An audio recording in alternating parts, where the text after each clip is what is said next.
এ বন্ধু দিলটারি নরম করি দিয়া কথাগুলি শোনো। আল্লাহর পয়গম্বর নবীজির হাদিস শোনাচ্ছি, বানায়া কিচ্ছা কাহিনী বলতেছি না। আল্লাহর পয়গম্বর নবী রাহমাতুল লিল আলামিন নবীজি আমার ডাক দিয়া বলেন, বান্দা যদি সুদ করো, মদ করো, জিনা করো হয়, বান্দা যদি অন্যায় বাস জুলুম বাস টেন্ডার বাজ হয়, বান্দা যদি মানুষের হক লুণ্ঠন কইরা খায়া থাকে, বান্দা যদি বেনামাজি বেঈমান হয়, ওই বান্দাদের সামনে যখন সময় আমলগুলো দেখা দেওয়া হবে, বান্দা এবার বান্দাকের আমলগুলো দেখবে, দেখায়া তাকায়া দেখবে শুধু লেখা আর লেখা। এই লেখাগুলো বান্দা তাকায়া দেখবে, দেখা বলবে ও ফেরেশতার দল, এই আমলগুলো কার আমলগুলো তুমি তোমরা দেখাইতেছ? ফেরেশতারা ডাক দিয়া বলে, বান্দারে এটাই তো তোর আমল। এ বান্দা আমলগুলো তুই দেখালো, বান্দা আমলগুলো তাকায়া দেখবে কোন জায়গায় গুনাহ করছে, কোন কোন গুনাহ, সব গুনাহগুলোর কথা বান্দার মনে পড়ে যাবে। এরপরেও বান্দা ডাক দিয়া বলবে, না না এই গুনাহগুলো আমার না, এই গুনাহগুলো অন্য কারো হইতে পারে। ফেরেশতারা ডাক দিয়া বলে, বান্দা তুই যে এই কথাটা বলবি আমার আল্লাহ রাব্বুল আলামিন ভালো করে জানে, ভালো করে জানে। এই জন্য আমার আল্লাহ রাব্বুল আলামিন আমাদের কাছে ভিডিও ক্যামেরা দিয়া রাখছে রে বান্দা। এ বান্দা তোর ভিডিও করে রেকর্ড করে রাখছি তোর গুনাহগুলো। এ বান্দা দেখালো, বান্দার আমলগুলো বান্দা নিজের চোখে যখন দেখবে, এক পর্যায়ে বান্দা ডাক দিয়া বলবে, হ্যাঁ হ্যাঁ এই গুনাহগুলো আমারই, এই গুনাহগুলো আমারই। ফেরেশতারা ডাক দিয়া বলবে, বান্দারে এই গুনাহগুলো যদি তোর হয়, এ বান্দা নেকির খাতাটা তুই দেখালো। বান্দা তো জীবনে কোনো দিন আমার মালিকের কুদরতি পায়ে সাজদা দেয় নাই। যেই বান্দাটা মানুষের হক খাইয়া মারা যাবে, আমার মালিকের গোলামি করবে না, ওই বান্দাটা এবার ডান দিক দিয়া তাকাইয়া দেখবে নেকির খাতাটা শূন্য, সাদা একটা পৃষ্ঠা পড়ে আছে। বান্দা ডাক দিয়া বলবে, এটা কার আমল গো? ফেরেশতারা ডাক দিয়া বলবে, বান্দা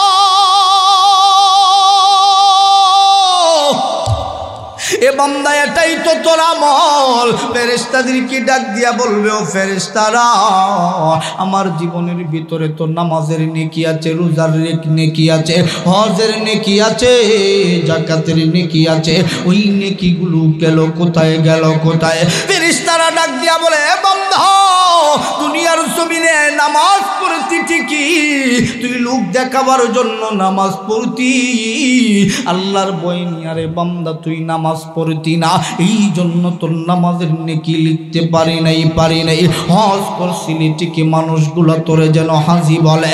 এ বান্দা দুনিয়ার জমিনে মানুষগুলো তোরে হাজি বইলা ফেলছে, নেকি লিখতে পারি নাই।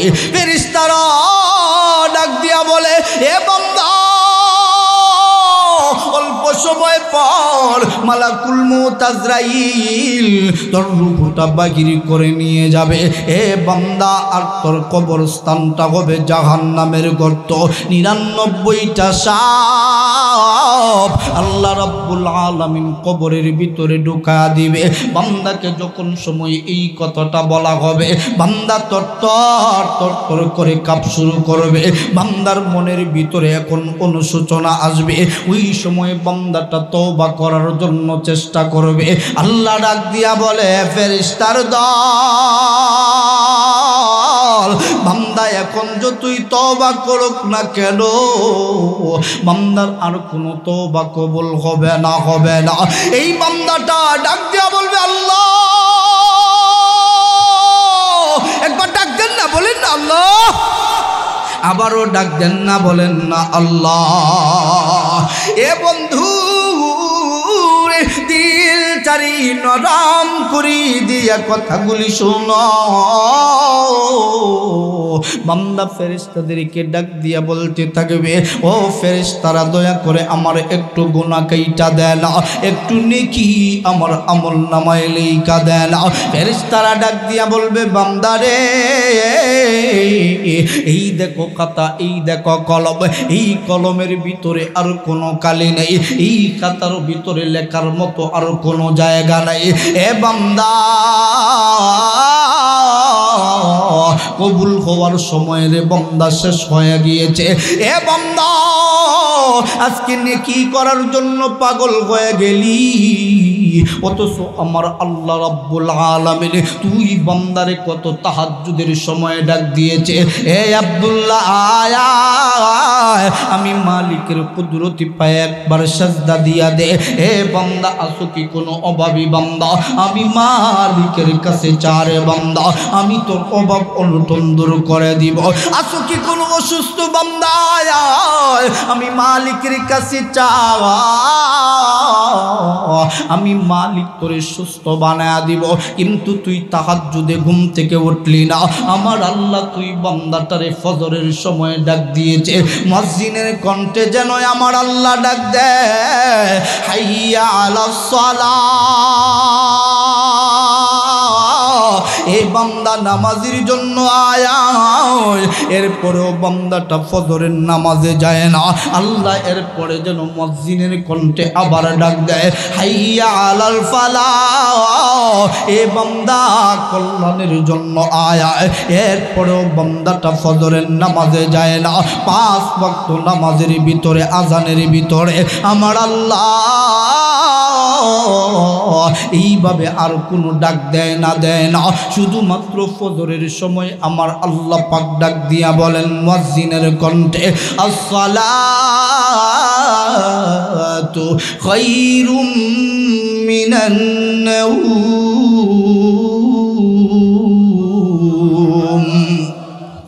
এ বান্দা ঘুমের চেয়ে নামাজ ভালো, এ বান্দা আয়া। এরপরেও বান্দাটা নামাজ পড়ার জন্য যায় না, 10টা 11টা পর্যন্ত বান্দাটা সুস্থ শরীর নিয়ে ঘুমায়।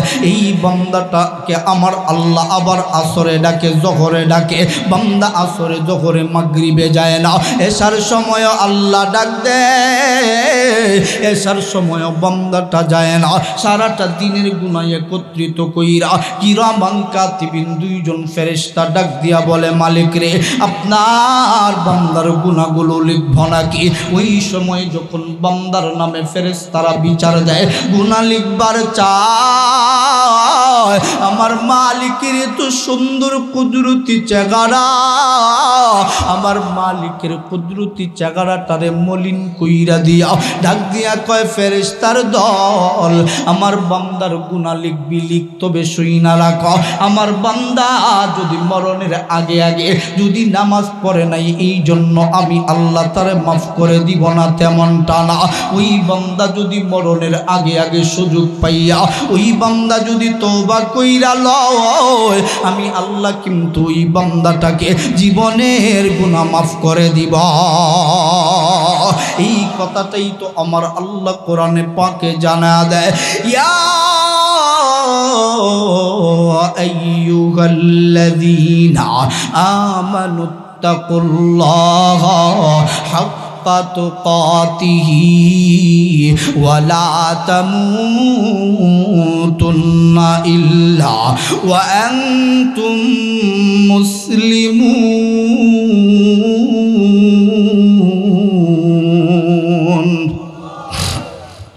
আমার আল্লাহ রাব্বুল আলামিন ডাক দিয়া বলে, ইমানদারের দল তোমরা আমি আল্লাহকে ভয় করার মতো করে ভয় করো। এ বান্দা আমি আল্লাহর ভয় অন্তরের ভিতরে ঢোকাও মানে হলো, এ বান্দা সুদ খাইস না, এ বান্দা ঘুষ খাইস না, মানুষের হক লুণ্ঠন করে খাইস না রে বান্দা। আমি আল্লাহ তোরে এক সময় মাফ করে দিতে পারি। এ বান্দা নামাজ পড়স নাই, রোজা রাখস নাই, হজ করস নাই, আমি চাইলে মাফ করে দিতে পারি। কিন্তু রে বান্দা, তুই যদি মানুষের হক তোর কাছে পাওনা থাকে আর তুই যদি ওই হকটা মানুষের কাছে পৌঁছা না দেস, এ বান্দা ওই গুনাহটা মাফ করে দিব না আমি আল্লাহর সাথে শরীক করলে রে বান্দা ওই গুনাহটা আমি মাফ করে দিব না। এ বন্ধু, ওই সময় ফেরেশতারা ডাক দিয়া বলবে, বান্দা তুই এখন নেকি করার জন্য পাগল, অথচ আমার আল্লাহ রাব্বুল আলামিন তোরে মাফ করে দেবার জন্য কত ডাক ডাকলো, একটা ডাকের জবাব দিলি না। এই দেখো খাতা, এই দেখো কলম, এই কলমের ভিতরেই আর কোনো কালি নেই, এই খাতার ভিতরে লেখার মতো আর কোনো জায়গা নেই। এ বান্দা, অল্প সময় পর মালাকুল মউত আজরাইল আসবে, আইসার বান্দা তোর রূহটা বাহির করে নিয়ে যাবে। ওই পাপিষ্ঠ নাফরমান গুনাহগার গুলোর মরণ কেমনে হবে? আল্লাহর পয়গম্বর নবীজি বলেন, মালাকুল মউত আজরাইল কত বড় 7 সমুদ্র 13 নদীর পানীয় গুলি যদি মালাকুল মউত আজরাইল তার মাথার মধ্যে ঢেলে দেওয়া হয়, সম্পূর্ণ পানীয় মালাকুল মউত আজরাইল তার মাথা চুলকে নিবে। জোরে কোন সুবহানাল্লাহ। এত বড় আজরাইল ওই পাপিষ্ঠ নাফরমান গুনাহগারের সামনে কেমন করে আসবে? এ সুদখোরের দলেরা যারা সুদ খাও আর সুদ খাইস না, এ ঘুষখোরের দলেরা যারা ঘুষ খাও আর ঘুষ খাইস না। এ বান্দা, এ বেনামাজিরা আর নামাজ ছাড়িস না। এ আল্লাহ বললে ওয়ালারা, আমার আল্লাহ রে বলিস না। এই বালওয়ালা যুবক ভাই মুরব্বীরা একবার আওয়াজ করে হাত তুলে ডাক দেন না, বলেন না আল্লাহ। ইমানের বলে বলিয়ান হয়ে বলেন না আল্লাহ। এ বন্ধু, ওই সুদখোর মদখোর বেনামাজি পাপিষ্ঠ নাফরমানের মরণ কেমনে হবে? ওই পাপিষ্ঠ নাফরমান গুনাহগারের সামনে মালাকুল মউত আজরাইল কেমন করে হাজির হবে? আজরাইল তার দেহটা কেমন হবে? এরে বন্ধু শুনো, তার দেহের ভিতরে লম্বা লম্বা কালো কালো পশম হবে। আজরাইল এত কালো হবে, নবীজি বলেন, তোমার জীবনে তুমি কত কালো দেখেছ? এর চাইতে কালো তোমার জীবনে কোনোদিন দেখো নাই। দেহের চাইতেও 1000 কোটি গুণ বেশি কালো হবে আজরাইল তার চেহারাটা। আজরাইল তার মাথার চুলগুলি কেমন হবে? মাথার চুলগুলি হবে কুকরানু আর ফিকরানু। আজরাইল তার চেহারাটা কেমন হবে? তার কপালটা কেমন হবে? তার কপালের ভিতরে বড় বড় ফাটা ফাটা দাগ হবে। মালাকুল মউত আজরাইল তার চোখগুলো কেমন হবে? অগ্নিগিরির মতো তার চক্ষুগুলো হবে। তার চক্ষু দিয়া যেন আগুনের ফুলকি বাহির হতে থাকবে। আজরাইল তার কানগুলো কেমন হবে? আজরাইল তার কানগুলি হাতির কানের মতো করে তার কান দুটো হবে। আজরাইল তার নাকটা কেমন হবে? আজরাইল তার নাকটা মাটি দিয়া চেঁচড়াইয়া চেঁচড়াইয়া যাবে। হাতির ফুরের মতো লম্বা আজরাইলের নাকটা হবে। আজরাইল তার দাঁতগুলো কেমন হবে? মহিষের সিংহের মতো আঁকা বাঁকা চুক্কা চুক্কা দাঁতগুলি হবে। প্রত্যেকটা দাঁতগুলি এত ভয়ঙ্কর আকৃতির দাঁত হবে। একটা দাঁত লম্বা হবে আর একটা দাঁত কাটো হবে। মালাকুল মউত আজরাইল, মালাকুল মউত আজরাইল তার হাতের নখগুলি কেমন হবে? তার নখগুলি ইস্পাতের চাইতে দাঁড়ালো লম্বা লম্বা নখ বিশিষ্ট আঙ্গুলগুলি হবে। আজরাইল তার সাথে লক্ষ লক্ষ কালো কালো ফেরেশতাদেরকে নিয়ে ওই পাপিষ্ঠ নাফরমান গুনাহগারের সামনে ভয়ঙ্কর আকৃতি নিয়া নবীজি বলেন, দুর্গন্ধযুক্ত একটা কাপড় পরিধান করাইয়া আমার আল্লাহ ওই পাপিষ্ঠ নাফরমান গুনাহগার গুলোর সামনে পাঠাইবে। মালাকুল মউত আজরাইল আজরাইল যাদেরকে হাসাতে নিয়ে আসবে তাদের হাতের মধ্যে বন্ধু বিষাক্ত কাঁটাযুক্ত একটা তলোয়ার থাকবে।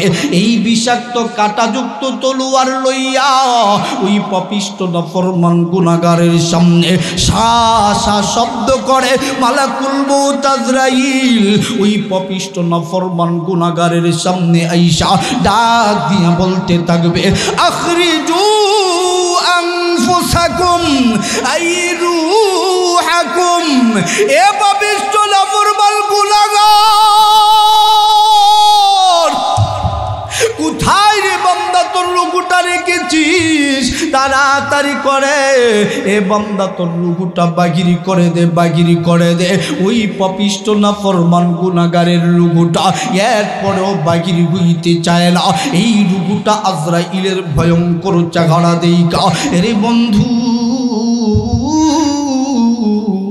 আজরাইলের রুহুটা দেখির ভিতরে দৌড়া দৌড়ি শুরু করবে। আজরাইল দেইকা ওই পাপিষ্ট নাফরমান গুনাহগারের রুহুটা যখন দৌড়া দৌড়ি শুরু করবে, একবার রুহুটা ডান দিকে যাবে, একবার রুহুটা বাম দিকে যাবে, একবার রুহুটা মাথার দিকে যাবে, একবার রুহুটা পায়ের দিকে যাবে। যেদিকেই রুহুটা যায় না কেন আজরাইল তো ঠিকই দেখতে পারে। নবীজি বলেন ওই সময় রুহু যখন দৌড়ায় লক্ষ লক্ষ ফেরেশতারা বিষাক্ত কাঁটা যুক্ত তলোয়ার, এই তলোয়ার দিয়া পশমের গোড়ালির ভিতর দিয়া এত জুরি জুরি আঘাত বান্দাটারে করতে থাকে। ওই বান্দাটার আবার আল্লাহ জবানটারে বন্ধ করে দে। ওই বান্দা এত জোরে জোরে চিৎকার করে, সক্রাত শুরু হবার পরে দুনিয়ার কোনো মানুষ আর বান্দার ডাক শুনতে পারে না। ওই বান্দাটা বাঁচাও বাঁচাও বলে ডাকে, কিন্তু বান্দার ডাক তো পৃথিবীর মানুষ শুনতে পায় না। ওই বান্দাটার ওই সময় কেমন কষ্ট হবে, কেমন কষ্ট হবে। নবীজি বলেন জানতে যদি চাও, বুঝতে যদি চাও শোনো, ঝুলন্ত অবস্থায় যদি একটা ছাগলকে রাইখা দেওয়া হয় আর ওই ছাগলের ভিতরেই যদি প্রাণ থাকে আর তার শরীর থেকে চামড়া যদি টাইনা টাইনা ছিলা হয়, ওই ছাগলটার যেমন ছটফটি আর কষ্ট হবে তার চাইতেও হাজার কোটি গুণ বেশি কষ্ট হবে ওই পাপিষ্ট নাফরমান গুনাহগারের। জুরি চিল্লায়া বলেন নাউজুবিল্লাহ। এ বন্ধু এরপরেও বান্দার রুহুটা বাগির হইতে চায় না। আমার আল্লাহ কোরআনে পাকের ভিতরে ডাক দিয়া বলেন, মালাইকাতু বাসিতু আইদিয়াহুমার ব্যাখ্যা করতে যাইয়া ইবনে আব্বাস রাদিয়াল্লাহু তাআলা আনহু এইভাবে বলেন, আইয়াযরিবুহুমা মালাকুল মউত আজরাইল তার ডান হাতটারে বাড়াইয়া বাম হাতটারে একত্রিত কইরা ওই পাপিষ্ট নাফরমান গুনাহগারের দুই গালের মধ্যে এত জোরে একটা তাপ্পড় বসায়া দেয়। ওই পাপিষ্ট নাফরমান গুনাহগারের রে বন্ধু দুই দিকের গালটা ভাঙ্গা ভেঙ্গি চুরি চূর্ণ বিচ্ছন্ন হয়ে যায়। রুহুটা দৌড়াইয়া দৌড়াইয়া বান্দার পায়ের কনিষ্ঠ আঙ্গুলের নখের গোড়ালিতে যাইয়া লুকায়া পড়ে। আমার আল্লাহ রাব্বুল আলামিনের হুকুম পাওয়ার আগ পর্যন্ত আজরাইল একটা সেকেন্ড আগে বান্দার রুহুর মধ্যে হাত দিবে না, একটা সেকেন্ড পরেও আজরাইল রুহুর মধ্যে হাত দিবে না। আজরাইল অপেক্ষায় থাকবে আমার আল্লাহর হুকুমের। আমার আল্লাহ এক পর্যায়ে ডাক দিয়া বলবে, আজরাইল বান্দার রুহুটা বাগিরি করে নিয়ে আসো। আজরাইল এই সময় আর ভয়ঙ্কর রূপ ধারণ করবে। আজরাইল ডাক দিয়া বলবে, আখরিজু আনফুসাকুম আইরুহাকুম। এ পাপিষ্ট নাফরমান গুনাহগার আর পালাইবি কই? আর পালাইবার কোনো রাস্তা নাই, রাস্তা নাই। এ দুনিয়ার শক্তিশালীরা শক্তি পাইয়া ভুই লাগিয়েছ। এ বন্ধু, তুমি শেয়ার পাইয়া জনগণের মল্লুণ্ঠন কইরা খাও, শেয়ার পাইয়া ক্ষমতা পাইয়া মানুষের উপরে জুলুম করো। হে বান্দা, তোমার মরতে হবে। ওই বান্দাটার মরণ কেমনে হবে শুইনা দাও। নবীজি ডাক দিয়া বলে, ওই পাপিষ্ট না ফরমান গুনাহগারের পায়ের 10টা নখের আঙ্গুলের গুড়ালির ভিতর দিয়া আজরাইল তার নখগুলি ছিদ্র করে দিয়া, আজরাইল নখগুলি ঢুকাইয়া দিয়া রুকুটারে হাতের মধ্যে পেঁচাইয়া, রুকুটার মধ্যে আজরাইল এত জুরি জুরি চিবানো শুরু করে দিবে। নবীজি ডাক দিয়া বলে, আজরাইলের সমস্ত শক্তি দিয়া রুকুর মধ্যে যখন চিবানো শুরু করবে, নবীজি ডাক দিয়া বলে, ওই পাপিষ্ট না ফরমাল গুনাহগারের পায়ের হাড্ডিগুলো ওই সময় মরমর মরমর করে ভাঙতে থাকবে। রুগুটারে সামনের দিক দিয়া টাইনা টাইনা আনতে থাকবে, রগ রেশাগুলো ছিঁড়া যাবে। বান্দার রুগুটা যখন সময় কোমরের মধ্যে আনা হবে, আইয়া জুরিবুহুমা, কোমরের মধ্যে মুগুর দিয়া যেন বাইরানো শুরু করবে। ওই বান্দাটার রুগু চিবাইয়া চিবাইয়া পেট আর পিঠের মধ্যে যখন আনবে, নবীজি ডাক দিয়া বলেন, আজরাইল তার শক্তি দিয়া পেট আর পিঠের মধ্যে যখন চাপ বাইরা ধরে, কত মানুষের তো বন্ধু এমন হয়, বান্দাটার প্রস্রাব পায়খানার রাস্তা দিয়া প্রস্রাব পায়খানা পর্যন্ত বাগির হয়ে যায়। এই জন্যই তো আল্লাহর নবী ডাক দিয়া কয়, এ দিনের উলামায়ে কেরাম, বান্দারে যখন গোসল দেওয়ানো হয়, ভালো করে ডিলা কুলুপ ব্যবহার করায়া পরিষ্কার পরিচ্ছন্ন করে কবরে দিবা, নাপাক বানাইয়াও কবরের মধ্যে দিবা না। এই বান্দার রুগুটারে পেট থেকে চিবাইয়া চিবাইয়া বুকের মধ্যে যখন নিয়ে আসবে, বুকের মধ্যে রুগুটারে আনার পরে বুকের মধ্যে আরেকটা চাপ যখন মারবে, রুগুটা দৌড়াইয়া গলার মধ্যে চলে যাবে। রুগুটা আর সামনেও যায় না, রুগুটা আর পিছনেও যায় না। আল্লাহর পয়গম্বর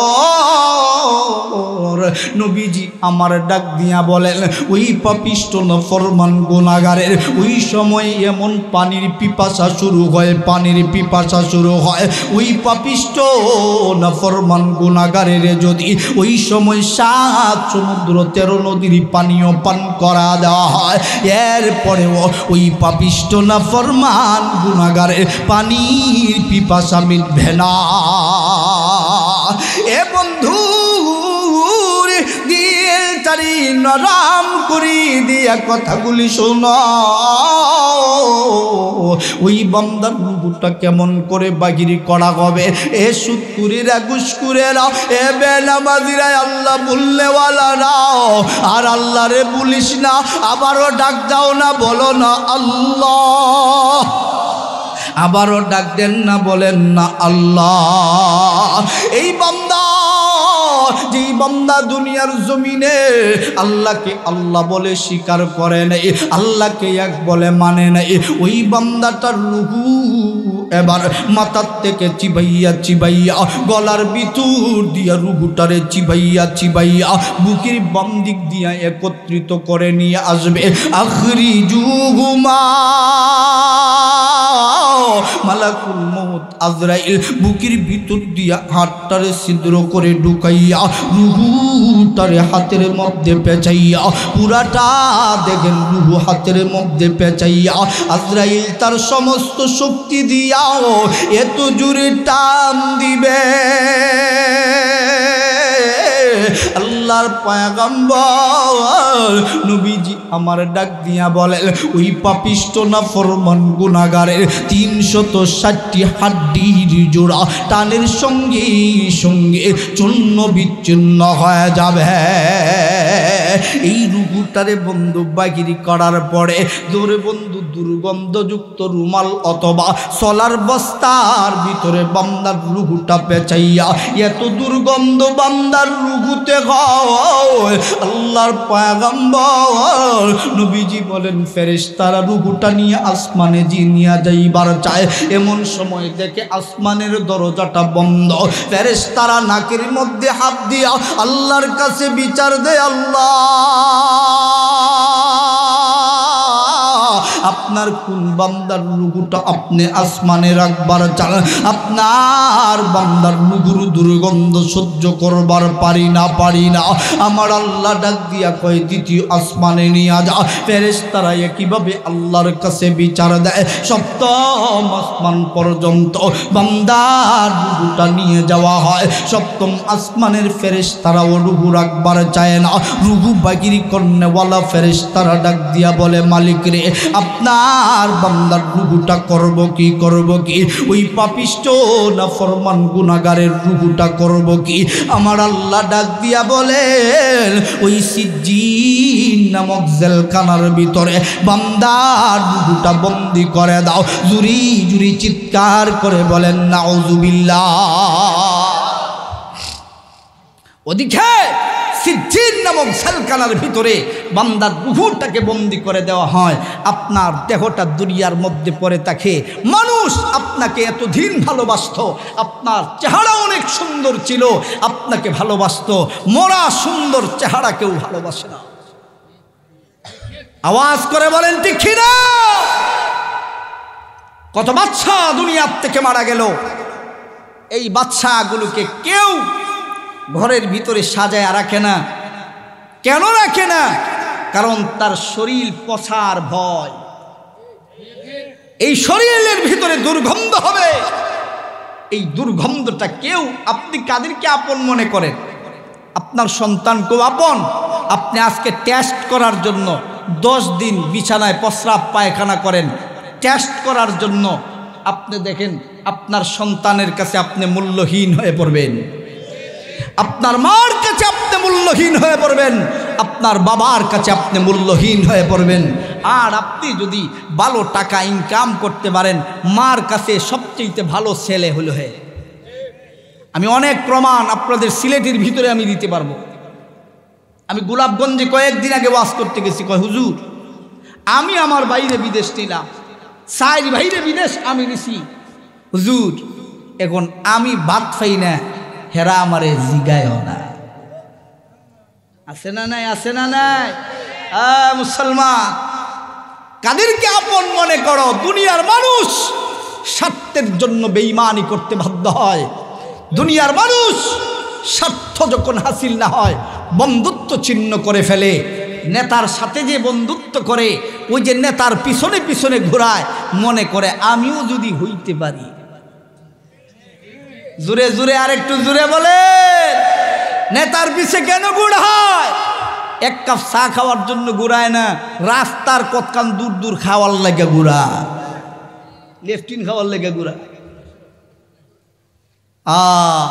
আপনাদের এলাকায় ফুলতুলির সাহেব কিবলা শুনেছি উনি ফার্স্ট হয়েছেন, আলহামদুলিল্লাহ। ফার্স্ট যে হোক আমরার কোনো অসুবিধা নেই, কথা বলেন ঠিক কিনা? আগেও দেখছি, এখনও দেখমু, কিন্তু কেউ বুঝি না চাউলের দাম আর তেলের দাম কমাইতে পারবো কইরে। একজনে জিহাদ করে হয় না, একজনে জিহাদ করলে হয় না, একজনের সাথে আরো সাথী লাগে, কথা বলেন ঠিক কিনা? শাহজালাল মুজদ্দিদ ইয়ামনি একা একা জিহাদ করেন নেই, 313 ছিল।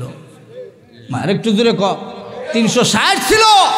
কিন্তু আল্লাহর নবী একা একা যুদ্ধে যান নাই যত সময় পর্যন্ত 313 হয় না। এখনো মাত্র 313 জন রেডি হয়ে যাও।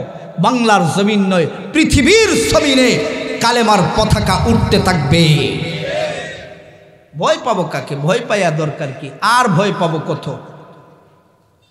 সম্মানিত সুধী, গ্রামের ভিতরে 1000 মানুষ, 500 মানুষ যদি হয়, 500 বালেগ পুরুষ যদি হয়, তাহলে তাদের উপরে তো ফরজ নামাজ ছিল জোহর, আসর, মাগরিব।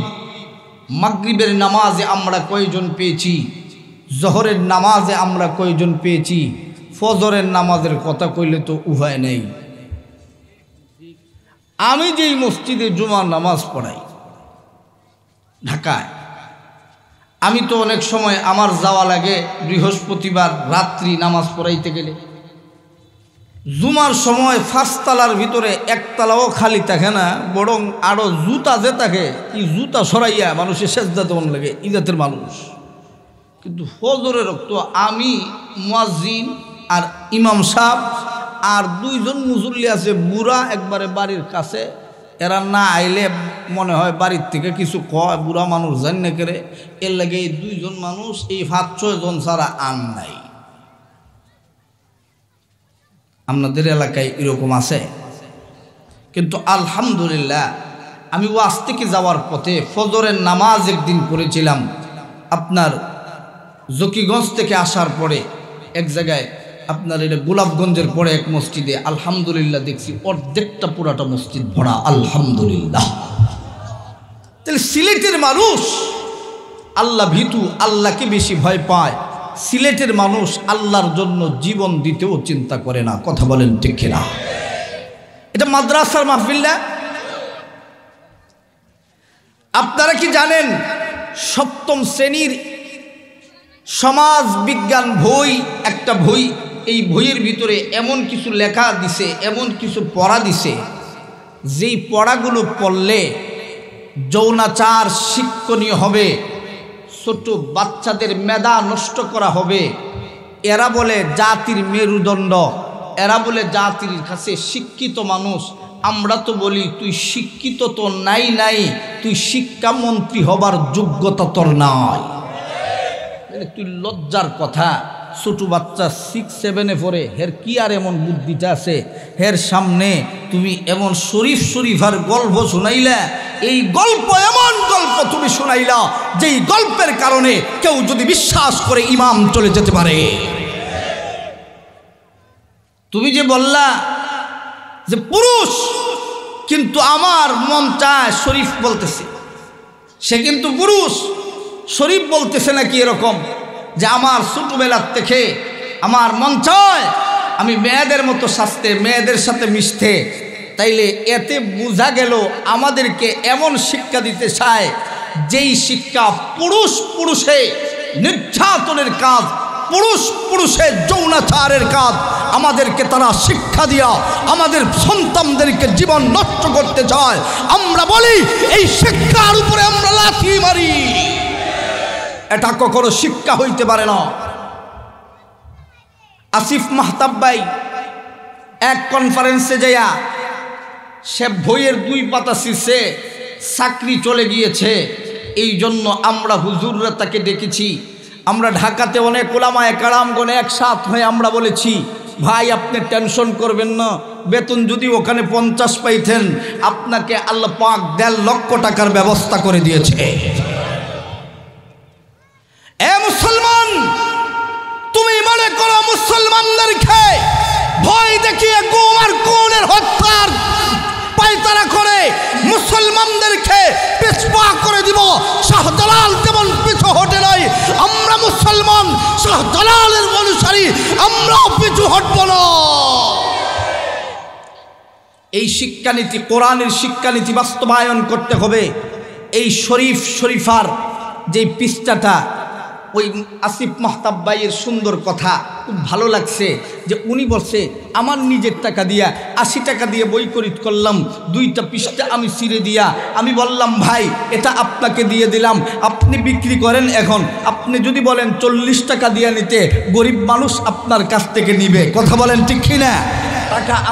টাকা আমার, আমি করব কি এটা আমি ভালো জানি। এই 2টা পৃষ্ঠা ছিঁড়ার জন্য 80 টাকা করে আপনারা নিজের টাকা খরচা করতে রাজি আছেন কারা কারা দেখি? বলেন আল্লাহু আকবার। ওয়াদা করলেন তো 80টা টাকা আপনি নষ্ট করতে পারবেন। এই জন্য এটা নষ্ট হবে না, কারণ আল্লাহর আইনের বিরুদ্ধে কলম যে চালায় সে আল্লাহর শত্রু, নবীর শত্রু, আলেম ওলামার শত্রু। কথা বলেন ঠিক কিনা? এরা আমাদেরকে ভয় দেখায় জেলের। আরে বেটা, জেলের ভয় দেখাস? আমাদের নবী তো 4 বছর জেল কাটাইছিল। ঠিক কিনা জোরে বলেন। আরে বেটা তুই আমাদেরকে জেলখানার ভয় দেখাবে কি? আমরা তো জেলখানায় আসি। আল্লাহর নবী বলেন আর দুনিয়া সিজনুল মুমিনিন, মুমিনদের জন্য দুনিয়াটাই হলো জেলখানা। জেলখানায় বন্দি করবি কি? আমরা তো বন্দি হইয়া আসি, ইমান আনছি মানেই তো আমরা বন্দি। আমাদের মন চায় সুদ খাইতে, আমরা সুদ খাই না, ইমান আনয়ন করছি। মন চায় ঘুষ খাইতে, আমরা ঘুষ খাই না। মন চায় চুরি ডাকাতি করতে, করি না। কারণ আল্লাহ পাকের উপরে ইমান আনয়ন করেছি। আল্লাহ বলেছেন তোমরা আমি আল্লাহকে ভয় করো। আল্লাহ বলেন ইয়া আইয়ুহাল্লাযীনা আমানুত্তাকুল্লাহ, হে ঈমানদারেরা তোমরা আমি আল্লাহকে ভয় করো। আল্লাহ বলেন আই হাক্কা তুকাতিহি, এই ইত্তাকুল্লাহ, তোমরা শুধু আমি আল্লাহকে ভয় না, আমি আল্লাহকে তোমরা ভয় করার মতো করে ভয় করো। আল্লাহ বলেন ওয়ালা তামুতুন্না ইল্লা ওয়া আনতুম মুসলিমুন। আল্লাহ বলেন শোনো, মরতে যেহেতু হবে মুসলিমুন, আত্মসমর্পণকারী না হইয়া মরিও না, মানে আত্মসমর্পণ না কইরা মরিও না। চুরি আগে করছো, এখন তওবা করিয়া লও।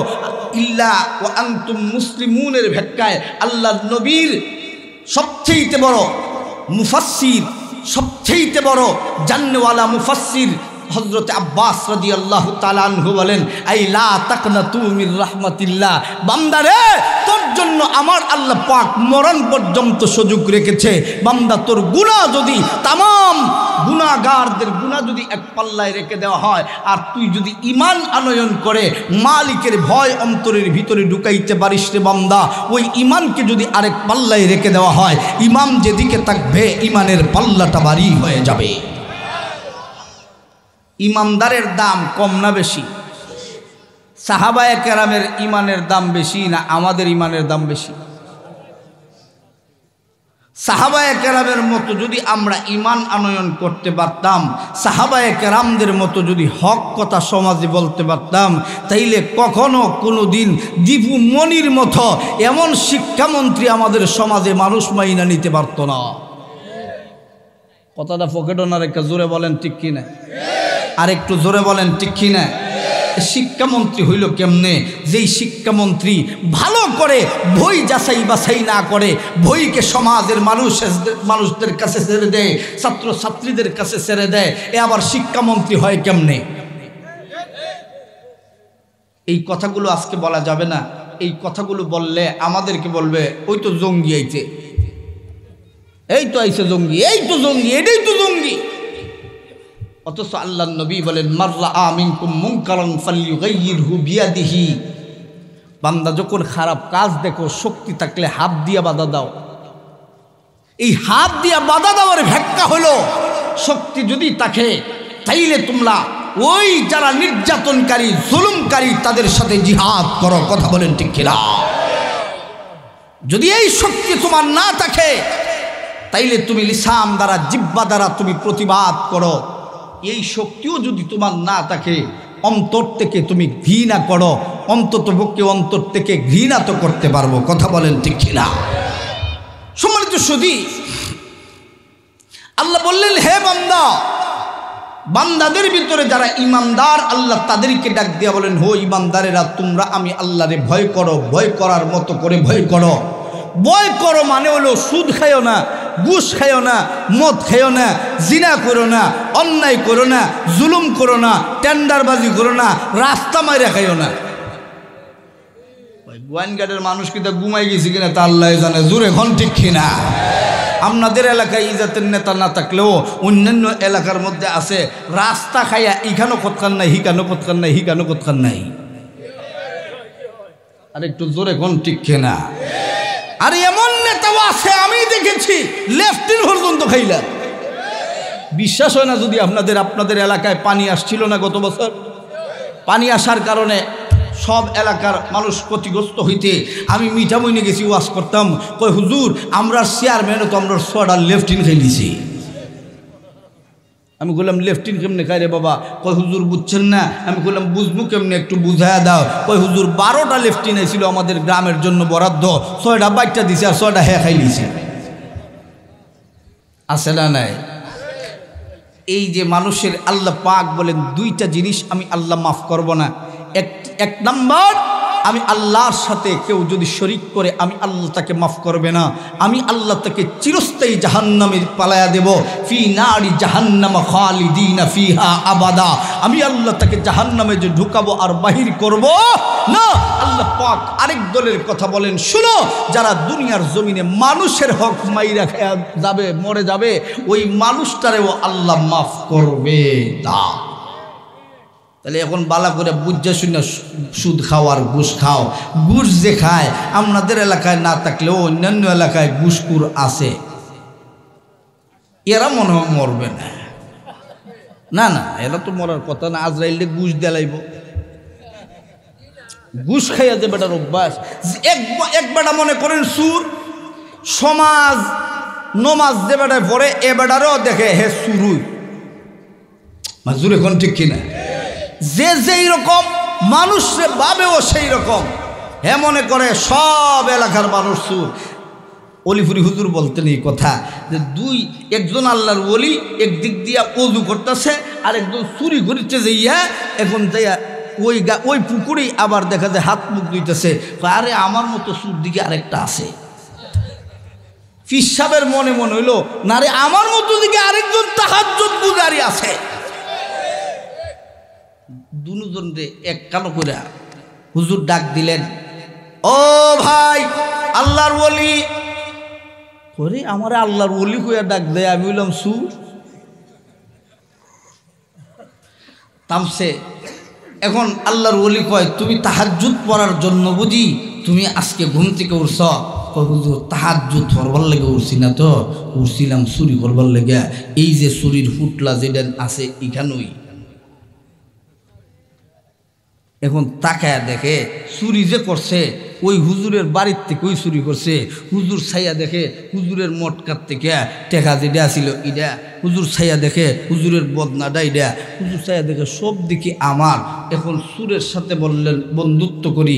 বন্ধু বলে, কিসের বন্ধু? আপনি হলেন হুজুর, আমি সুর, আপনার সাথে বন্ধুত্ব হয় না। হুজুর বলেন, শোনো, আমার সাথে সম্পর্ক না, তুমি কোরআনের সাথে সম্পর্ক করো, দেখবা তোমার জীবন পরিবর্তন হয়ে যাবে। ওই হুজুরের বর্ণনা ওলিফুরি হুজুর বলেছেন, ওই মানুষটা যখন মারা গিয়েছে আল্লাহর ওলি হয়ে মারা গিয়েছে। ভাই, সম্পর্ক উলামায়ে কেরামের সাথে নষ্ট করো না।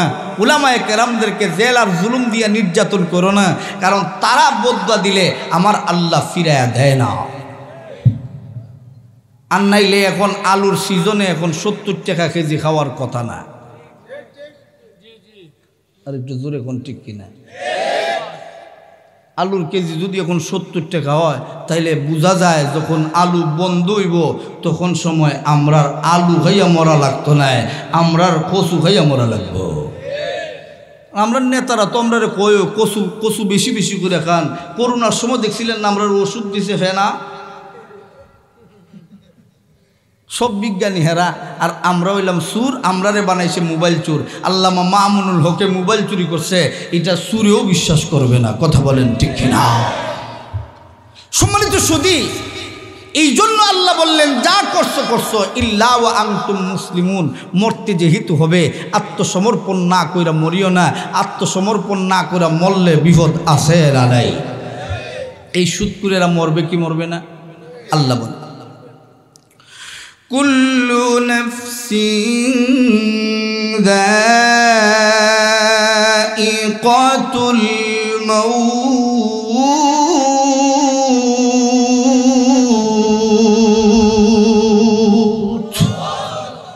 আল্লাহ বলেন, শুনো, যাদের ভিতরে প্রাণ আছে মৃত্যুর স্বাদ গ্রহণ করাই লাগবে। মৃত্যু থেকে পলায়ন করা সম্ভব নয়। এই জন্য আল্লাহ বলেন, বান্দারে মরতেই যেহেতু হবে, মুসলিমুন আত্মসমর্পণকারী না হইয়া মরিস না, সুদকুর হইয়া মরিস না, ঘুষকুর হইয়া মরিস না, মদকুর হইয়া মরিস না, জিনাকুর হইয়া মরিস না, অন্যায়বাজ হইয়া মরিস না, জুলুমবাজ হইয়া মরিস না, রাস্তা মাঝে মাঝে খাইস না, লেফটিন খাইস না, খাইয়া মরলে বিপদ আছে। আমাদের দুই কাঁধে দুইজন ফেরেশতা আছে, নাম হলো কিরামান এই দুজন ফেরেস্তার কথা হাদিসের ভিতরে আসছে। নবীজি বলেন এই দুজন ফেরেস্তা মরার পূর্ব মুহূর্তে আইসা হাজির হবে। ওই সুৎকুর ঘুষকুর বদকুর বেনামাজিদের সামনে যেমন হাজির হবে, ইমামদারদের সামনেও তারা হাজির হবে। আইসা ডাক দিয়ে বলবে, বন্ধু। বলে কিসের বন্ধু গো, তোমারই তো চিনি না। বলে চিনার দরকার নেই, আমরা হলাম কিরামান কাতিবিন। বলে কেন আসছো গো? বলে আসছি এই জন্য, বান্দা তুই জীবনের ভিতরে কি কি করছিস, গুনাহ করছিস আর নেকি করছিস দেই কালো।